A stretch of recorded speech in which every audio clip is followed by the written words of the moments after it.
Salut tout le monde, c'est Loïc de Magic Propagande. J'étais cette année au 12e festival Jeux et compagnie, c'est la troisième fois que j'y vais. Et la petite particularité de ce festival cette année, c'est qu'ils ont mis en place le Caméléon d'Or. Le Caméléon d'Or, qu'est-ce que c'est? C'est un prix qui récompense non pas les jeux pour leur game design, mais pour leurs illustrations. Donc je vais vous faire apparaître là les jeux qui ont concouru pour cette édition, ainsi que les membres du jury. On voit qu'il y avait quand même des petites têtes, même des grosses têtes dans ces membres du jury. J'ai à l'occasion de l'événement pu attraper Dan Touvenot, qui a co-organisé l'événement autour de la construction du jury et de la remise des prix, pour lui poser quelques questions sur cette initiative de prix autour de l'illustration, ce que ça pouvait représenter, etc. J'espère que cette petite entretien va vous plaire, pour ceux et celles qui sont intéressés par le sujet. En tout cas, moi je trouve ça super cool qu'on ait enfin des prix qui récompensent autre chose que des points très généralistes du jeu de société. Du genre le prix meilleur jeu enfant, famille, initié, expert. J'ai toujours l'impression qu'on passe à côté de ce qui fait les particularités du jeu de société, ses mécaniques, son univers, son propos, etc. Et là, d'avoir un prix qui va nous parler des illustrations, ça permet de mettre en avant un pan culturel important qui fait partie des jeux de société. Bon, maintenant je vais me taire et je vais vous laisser avec cette petite interview du Caméléon d'Or, en espérant que ça vous plaise. Bonne écoute à vous. Salut Dan, on est à Jeux et compagnie pour le Caméléon d'Or, qui vient juste d'avoir eu lieu ce matin. Les prix ont été donnés. Est-ce que, avant qu'on commence à discuter un peu de ce prix un peu nouveau qui vient d'arriver, tu peux te présenter un petit peu? Ça m'évitera d'avoir à faire l'effort de le faire. Alors oui, je m'appelle Dan Touvenot, donc je suis auteur et éditeur de jeux de société. Donc j'ai 43 ans, je vis dans les Vosges et donc je suis dans le domaine du jeu depuis 5-6 ans, donc je suis un bleu. Avant ça, j'étais plutôt dans les métiers de la communication et du graphisme. Et puis là, maintenant, je suis pleinement investi, quasiment à 100%, sur mon métier d'auteur et éditeur de jeux. Ok, je fais pas des fracas, bien sûr. Le Caméléon d'Or, donc l'idée de faire un prix qui va récompenser l'illustration, c'est ça, parce qu'on va le présenter. L'idée, c'est d'avoir un prix non pas qui récompense les mécaniques de gameplay ou des choses comme ça, mais vraiment se concentrer sur l'illustration des jeux. C'est un truc qui est dans les bagages de jeux et compagnie depuis un petit moment, c'est ça? Ouais, alors il y a depuis pas mal d'années en fait en interne au sein de Place au Jeu, qui est l'association porteuse du festival Jeux et compagnie, une envie de créer un trophée. Je parle pas de type de trophée, simplement l'envie de créer un trophée. Et il se trouve que depuis 1 ou 2 ans, moi j'avais envie de proposer au festival de travailler sur, de pousser la dynamique des trophées. Déjà parce que je pense que le festival a besoin d'un trophée, ça c'est une chose. Parce que, faut savoir que Jeux et compagnie, c'est un des 4 ou 5 plus gros festivals de France en termes de visiteurs dans le domaine du jeu de société. Et que pour moi, en tant qu'auteur, quand je voyais un peu le panel des festivals qui proposaient des trophées, dont souvent l'aboutissement c'était de pouvoir être présent à Cannes au Festival international des jeux, parce qu'on avait été primé, sélectionné dans un festival, je m'étais dit c'est dommage que à côté de chez moi, il y ait un festival aussi gros, avec des personnes aussi investies, des visiteurs aussi nombreux, et qu'il n'y ait pas de trophée associé. Donc du coup, j'ai été voir Anne-Cécile, qui est la principale interlocutrice du festival pour l'organisation. Et je lui ai dit, écoute Anne-Cécile, franchement ce serait important, et je trouve que ce serait bien d'aller sur un trophée spécialement à Jeux et compagnie. Et de là, elle m'a dit, en fait, ça fait déjà des années qu'on y réfléchit, mais on n'a pas d'équipe porteuse, on n'a pas de groupe constitué pour le faire, c'est tout un travail, c'est de l'organisation, etc. Et effectivement, c'est vrai, c'est beaucoup de travail. Et donc, je lui ai dit, écoute, moi, si tu veux, j'ai quelque chose qui me tient à cœur et que j'aimerais te proposer, c'est le fait de monter sur un trophée qui rendrait hommage aux artisans de l'image, c'est-à-dire les créateurs d'images, les illustrateurs, les illustratrices, essayer de les mettre en avant, parce qu'en ce moment, il y a quand même pas mal de difficultés qui s'annoncent à l'horizon pour eux, et remettre l'humain au cœur du débat. C'est une manière positive de parler des événements liés à l'intelligence artificielle, et donc une vraie volonté de mettre en avant le travail des artistes et des artisans de l'image. Trophée, mais bien sûr, le trophée a récompensé des jeux pour leur illustration dans 3 catégories, qui sont initiés experts regroupés en un groupe, ensuite famille et enfants. Avant d'attaquer la constitution du jury, la question est: est-ce que vous jugez, comment vous jugez les œuvres? Alors il faut savoir que c'est que les boîtes, c'est ça? Ouais, c'est ça. C'est-à-dire qu'on a dû trancher au bout d'un moment. Choisir, c'est renoncer. Donc on a commencé par dire, on va pas pouvoir récompenser des œuvres dans leur globalité. Pourquoi? Parce qu'elles sont tellement différentes d'une boîte à l'autre. Entre un jeu de cartes, un jeu de 50 cartes, et un jeu expert avec énormément de matériel. Il n'y avait pas de comparaison vraiment possible. Le seul dénominateur commun sur lequel on a réussi à s'appuyer, Toro a raison, hein, c'est un choix. On a fait un choix dans la constitution de la charte. Donc là, je ne parle pas du jury, hein, parce que j'étais dans la commission qui a créé le trophée. Donc avec l'équipe de la commission trophée de Place au jeu, on a décidé de s'arrêter sur la seule couverture, peu importe le format, mais l'illustration de couverture. Mais du coup, est-ce que les critères de jugement sont les mêmes?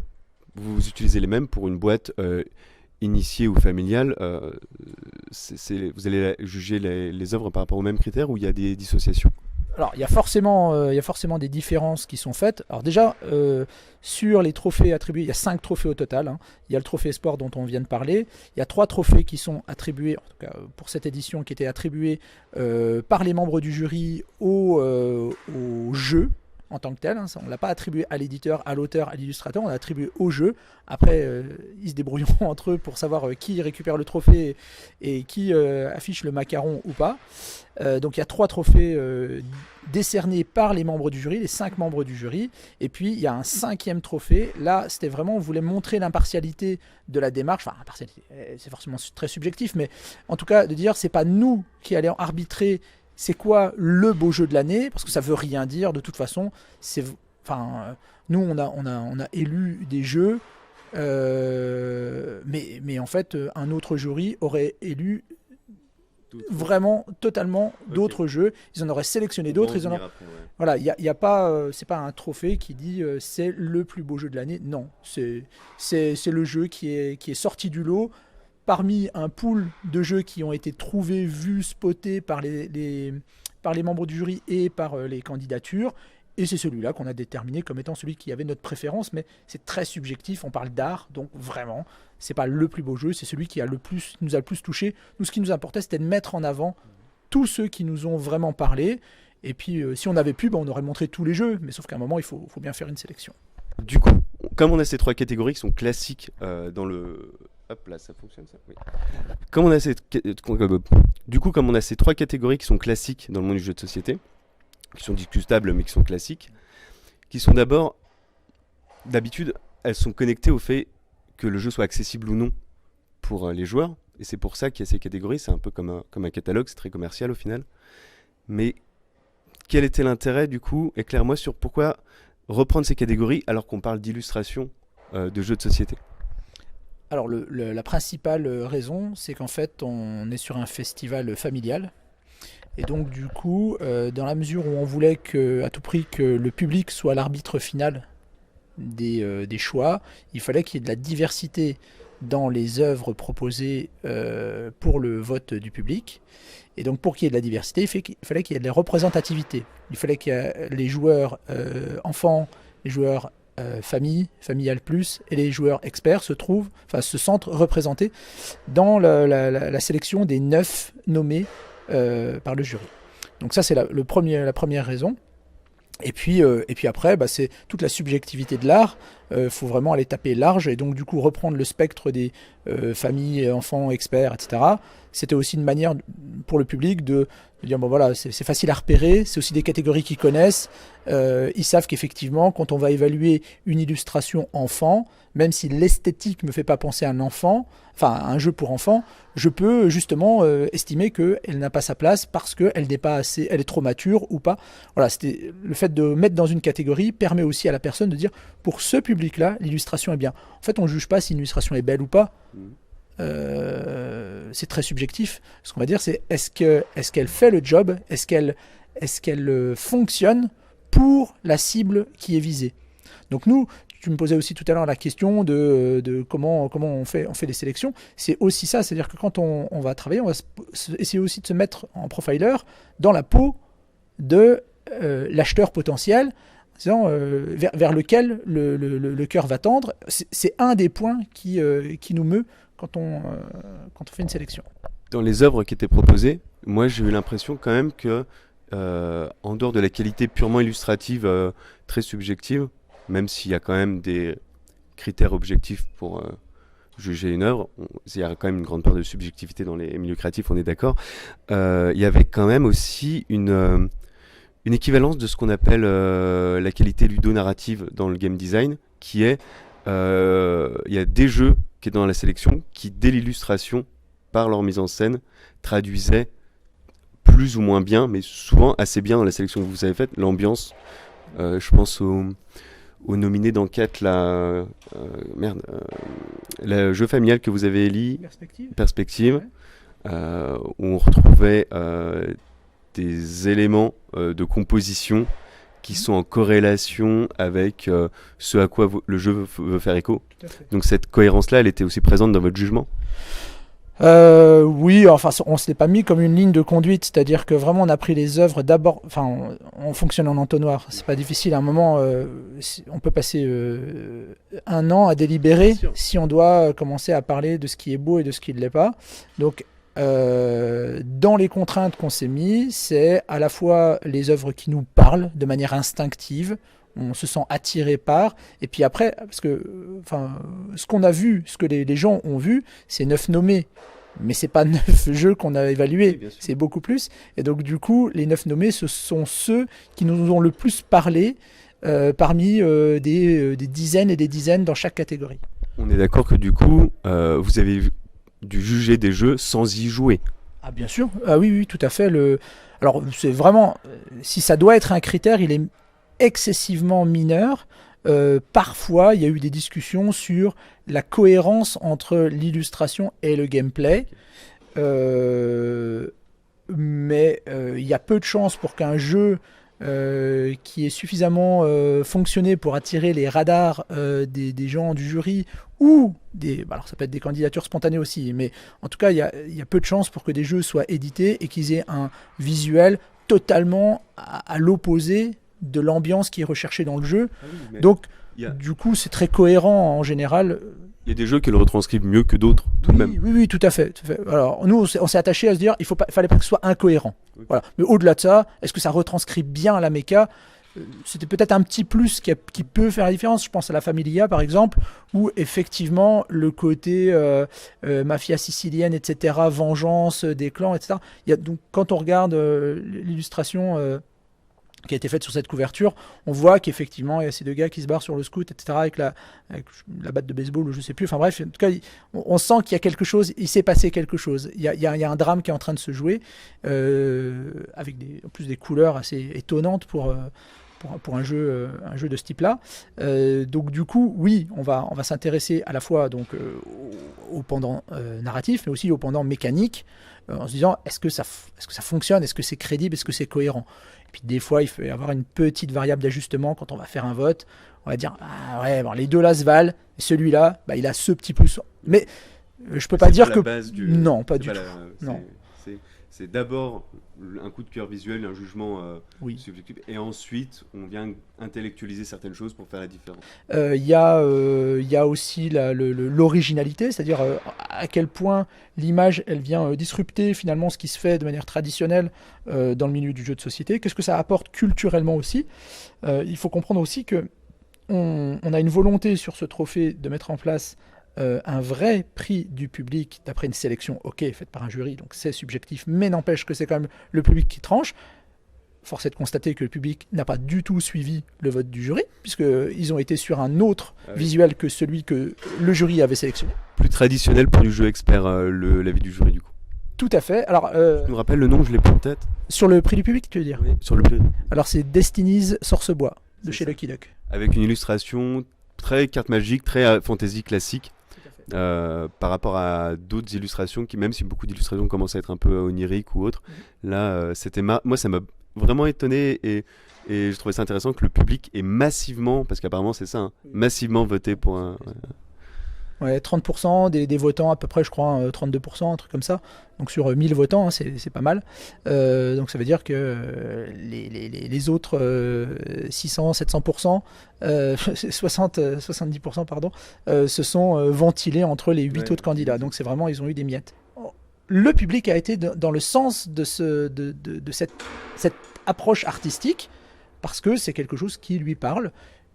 Moi, je suis pas là pour dire si c'est bien ou mal, s'ils ont eu tort ou raison. En fait, ça m'intéresse pas. Veulent, surtout, Alors, ils font ce qu'ils veulent, mais ils sont quand même orientés par les tendances du marché, par ce qu'on leur propose. Hein, Et c'est là où c'est intéressant. Je pense, notre démarche, elle est bonne. Alors, il y a des choses à travailler, évidemment. C'est la première, donc il y a des processus à améliorer. Mais globalement, je pense qu'on est dans une bonne démarche à partir du moment où on fait une présélection pour éviter la profusion, mais que derrière, le jury est là plutôt pour amener à la compréhension et à la lecture et à la défense d'autres. Vraiment, notre parti pris quand on a travaillé en tant que jury sur les délibérations, c'était de se dire quels sont les jeux qui méritent d'être poussés, mis en avant, parce qu'ils changent l'approche. Et de toute façon, ça va être très critiqué, c'est normal. Les choix qu'on a faits ne sont pas des choix consensuels. Ils ne sont forcément pas, parce que justement, on veut montrer que on peut faire évoluer le domaine de l'illustration du jeu en proposant autre chose. Et ça peut être audacieux et tout à fait défendu commercialement en boutique.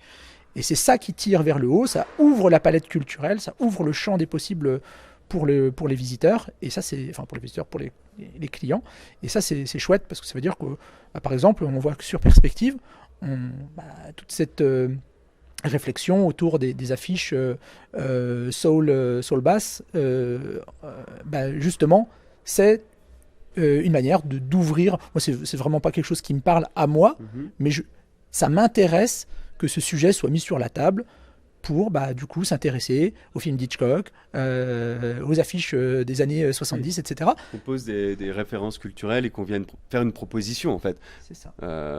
Et pas juste répondre à une bonne demande. Donc vous étiez combien déjà dans le jury? 5 personnes. Ça s'est passé comment, la composition de ce jury? Alors à la base, donc c'est moi qui ai un peu poussé la mise en place. On peut peut-être redonner les noms pour redonner César à César. C'est pas du tout ça le concept, mais le laurier de César, c'était quoi? Redonner à César ce qui appartient à César. Voilà, redonner au jury ce qui appartient au jury. Alors donc dans les 5 jurys, donc il y a la marraine, c'est Magali Villeneuve, donc illustratrice de cartes Magic notamment et de couverture de jeux. Il y a donc Théo Rivière qui est auteur de jeux à succès, Draftosaurus, The Loop et plein d'autres.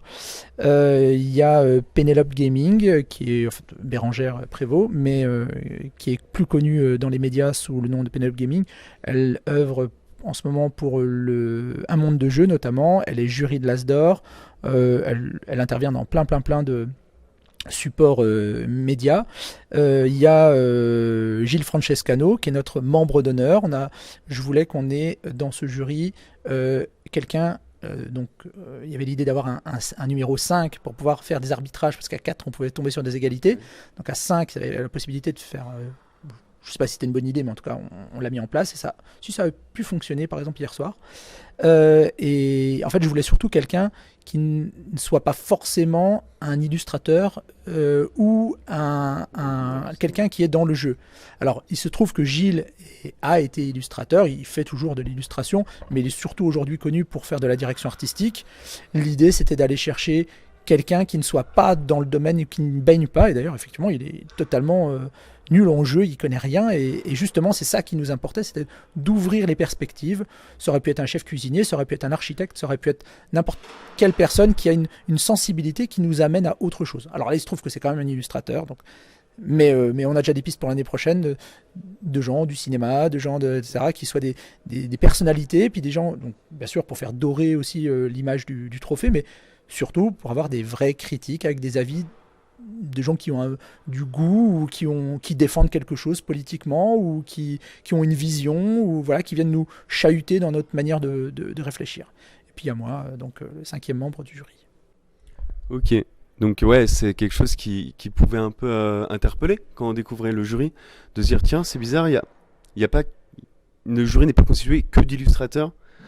Quelle est la pertinence de cette personne-ci pour évaluer une œuvre, vu qu'elle en produit pas, ou pas sous cette forme, etc. Donc c'est quelque chose, et en fait ça a pu apporter des points de vue intéressants. C'est ça que tu me dis, que tu essayes de me dire, et faire avancer la réflexion. Bah, c'est pas parce que je sais pas pondre un œuf que je peux pas apprécier une omelette. Donc, justement, Gilles ne sait pas pondre des œufs. Et justement, c'est intéressant qu'il puisse nous donner son avis sur le goût de l'omelette et dire, oui, est-ce qu'effectivement ça répond bien? Est-ce que c'est cohérent avec le pitch, avec le gameplay, avec est-ce que de ton point de vue, d'un point de vue très néophyte, comment ça te parle? Et ça a été facile de les contacter et de les faire venir, où il y avait des personnes que tu voulais faire venir mais que tu n'as pas pu.